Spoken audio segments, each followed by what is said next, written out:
Hi viewers, welcome to my channel Avani's world. అందరికీ దేవి శరన్నవరాత్రులు శుభాకాంక్షలు. ఈరోజు నవరాత్రుల్లో మొదటి రోజు అండి. ఈరోజు నవదుర్గ వైభోగంలో మనం అమ్మవారిని శైలపుత్రి అమ్మవారిగా మనకు దర్శనమిస్తారు. ఒక చేతిలో కమలం, ఇంకో చేతిలో త్రిశూలంతో దర్శనమిస్తారు.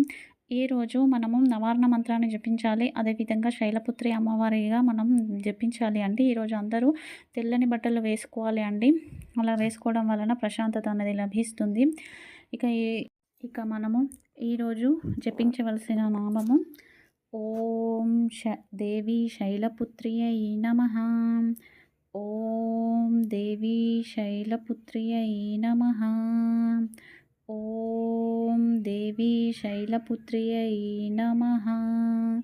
అందరూ కూడా ఈ నామాన్ని వీలైనన్ని సార్లు ఎక్కువసార్లు జపించండి. అమ్మవారి నామాలని ధ్యానం చేయండి. దేవి ఖడ్గమాల, దుర్గా కవచం, లలిత సహస్రనామాలు, దీపదుర్గా స్తోత్రాలు ఇలా పారాయణ చేయండి. అదేవిధంగా ఈరోజు నవార్ణ మంత్రం కూడా జపించండి. ఓం ఐం హ్రీం క్లీం చాముండాయై నమః. ఓం ఐం హ్రీం క్లీం చాముండాయై నమః. ఓం ఐం హ్రీం క్లీం చాముండాయై నమః.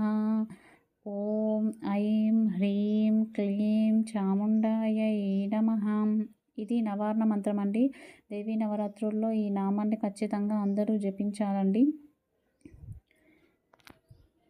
ఇక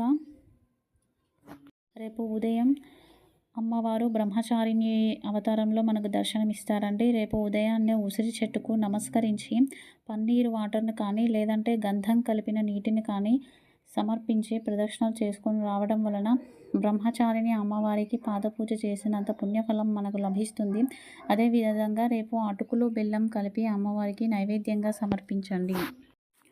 సమస్త శత్రుబాధలు దూరం అవ్వడం కోసం ఈరోజు దేవి శరన్నవరాత్రుల్లో మొదటి రోజు సందర్భంగా అమ్మవారికి నెయ్యి దీపాన్ని వెలిగించి పూజించి దుర్గా కవచాన్ని కానీ దీపదుర్గా స్తోత్రాన్ని కానీ పారాయణ చేయండి.